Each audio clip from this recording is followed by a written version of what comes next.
የቆሎ ተማሪ ፋውንዴሽን የዓለምን የስልጣኔ መሰረት የጣለች ኃያላኑ ምዕራባውያን እንኳን በስልጣኔ መኖራቸው እንኳን በቅጡ ሳይታወቅ ኢትዮጵያን ኃያላን ሀገር ነበረች። የራሷ የሆነ ፊደል፣ ባህል፣ ሃይማኖት፣ የቀን አቆጣጠር፣ ስነ ህንጻ ያላት የጥቁር ህዝቦች ኩራት፣ የምስራቅ አፍሪካ ፀሐይ፣ የነጻነት አርማም ናት። የቅዱሳን ሀገር እግዚአብሔር ተብላ የምትጠራው ሀገራችን ኢትዮጵያ ህዝቦቿን ፊደል ቀርጻ ብራና ዳምጣ ቀለም በጥብጣ እውቀት የምትሰጥበት የመጀመሪያዋ ዩኒቨርሲቲዋ የአብነት ትምህርት ቤት ነበር። ዛሬ ላለንበት ማንነት በራሳችን የቀን አቆጣጠርና ፊደል እንድንመራ ካደረጉን ትልቁ ድርሻ የሚወስደው ይህ የአብነት ትምህርት ቤት ነው። አገር በቀል እውቀት ለዓለም ስልጣኔ መሰረት የጣለ መሆኑ የማይካድ እውነት የሆነ ተቋም ነው። የዛሬን ያደርገውና በኢትዮጵያው ፀሐይ፣ በዓለም ብርሃን፣ በገዳማዊ ኮከብ፣ በዋሻው አንበሳ፣ በሰዳዴ አጋንንት፣ በገቢረ ተአምረኛው፣ በአቡነ ተክለ ሃይማኖት ከተማ፣ በደብረ ሊባኖስ አውራጃ፣ በጨገገ መድኃኔዓለም አጠገብ አንድ የቆሎ ተማሪ ፋውንዴሽን ይገኛል። እዚህ በታላቁ የቆሎ ተማሪ ፋውንዴሽን እንኳን ደህና መጣችሁ። ይህ ፋውንዴሽን ከተቋቋመ 4 ዓመታት ያለፈው ሲሆን በብፁዕ አባታችን በአቡነ ቆስጦስ ልዩ ክትትል የሚደረግለት በእህታችን በስርጉጠ ገብርኤል የሚመራ አስገራሚ አስደማሚም ተግባራት የሚፈጽም ተቋም ነው።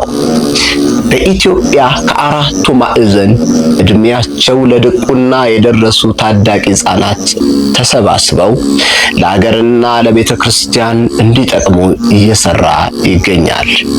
ብሔር፣ ዘር፣ ድንበር የማያውቀው ከሁሉ ክልሎች የተሰበሰቡትን እነዚህ የአብነት ተማሪዎችን ለ4 ዓመታት የመጀመሪያ ዙር በግንቦት 23 2017 በድቁና በቅዳሴ ትምህርት አስተምሮ አስመርቋል። የኔም ማደራ የሷም ማደራ አለባቸው። ዛሬ ግንቦት 23 ቀን የልጆቻችን ምረቃ የተፈጸመበት ቀን ነው። የተቀደሰ ቀን ነው። እግዚአብሔር ይባርካችሁ። አስመርቋል።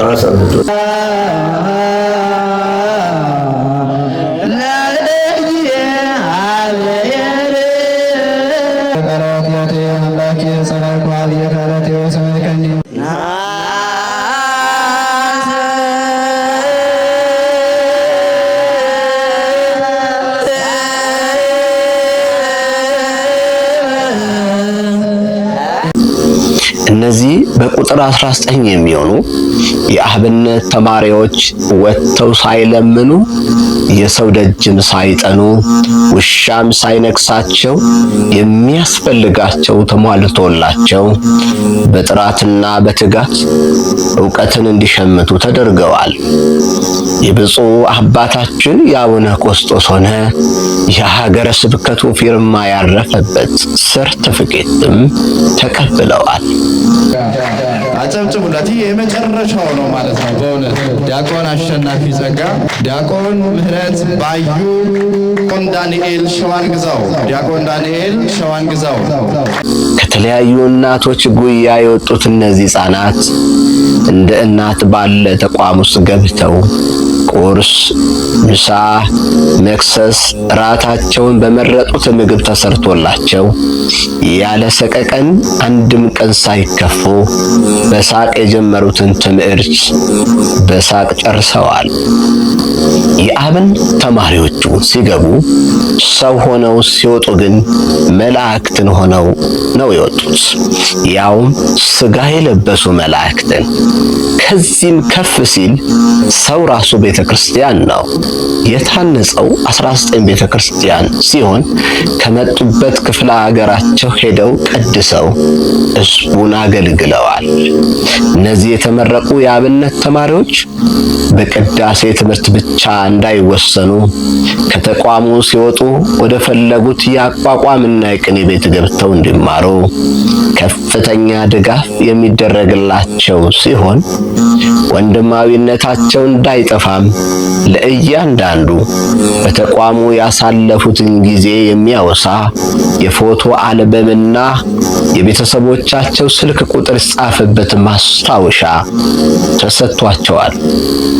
በአሁን ጊዜ በተቋሙ ተመርቀው የወጡ እነዚህ ሕፃናት አብዛኞቹ በደብረ ሊባኖስ በአቋቋምና ቅኔ ቤት ትምህርታቸውን ያስቀጠሉ ሲሆን እናት ሆና ያስተማረቻቸው ፋውንዴሽኑም አስፈላጊውን የገንዘብ ሆነ ማንኛውም ነገር በማድረግ ላይ ይገኛል። በስነ ምግባር የታነጹ እነዚህ ተማሪዎች ገጠራማ ስፍራዎችን በመሄድ ያለምንም ማዕበል ያስተማረቻቸውን ቤተክርስቲያንን በቅዳሴ እያገለገሉ ይገኛሉ። የመጡበትንም የገጠሪቷን ቤተክርስቲያን ሳይረሱ በየክፍለ ሀገራቸው በመመለስ ክረምቱንም በቅዳሴ ያገለገሉ ሲሆን ለበለጠ ጸጋ በደብረ ሊባኖስ፣ በጎጃም፣ በሸዋ በቅኔና በአቋቋም በፋውንዴሽኑ ሙሉ ድጋፍ እየተማሩ ይገኛሉ። ቤተክርስቲያን ይእቲ ማይደራ ለእመ ብዙኃን ስርጉት እስመ በውስቴታ አብዙ ዝማሬ ሊቃውንተ ዕዝራ በዘይት አምጣነ ይሄሉ ቀውስጦስ መላክ ማይከሌነ አምጣነ ይሄሉ አምጣነ ሀለ በጎነት ለራስ ነው። ከነዚህ ውስጥ ጳጳሳት፣ መነኩሴ፣ መርጌታ ይወጣልና ድቁናውን ተቀብለዋል። ወደዚህ ደግሞ ቅስናውን ተቀብለው እንዳልኩት አንዳንዶች እግዚአብሔር እንደመረጣቸው በቅስና ደግሞ አንዳንዶቹ በቅስና በተክሊል አግብተው ሊያገለግሉ ቃል ገብተዋል። እዚህም ለሀገርም ለቤተ ክርስቲያንም የሚጠቅሙ በሰማይ ዋስ የሚሆኑን ምስክር የሚቆሙልን ይሆናሉ። ቤተ ክርስቲያን ያለ ሰው የቆመች ሐውልት ናት። ቤተ ክርስቲያን የሚያሰኛች ሰው ነው። ከጭቃውና ከጨፈቃው ከብሎኬቱና ከህንፃው ይልቅ ሰው መስራት ይበልጣል። ሰው ራሱ ቤተ ክርስቲያን ነው። ይህ የቆሎ ተማሪ ፋውንዴሽን እየሰራ ያለው ለቤተ ክርስቲያን የሚሆን ብቁ አገልጋይ ሰው ላይ ነው።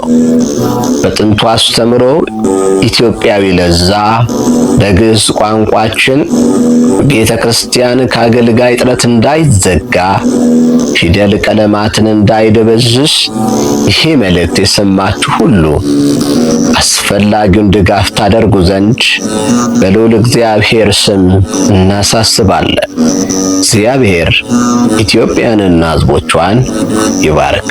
ቅዱሳን ሐዋርያት ጴጥሮስና ጳውሎስ ወንጌልን አስተምሮን መታቸው በመንፈስ ክደት ስለበዛ ባለንበት ዘመን ቅዱሳን ሐዋርያት እምነትን አሰጡን። ቅዱሳን ሐዋርያት እምነትን አሰጡን።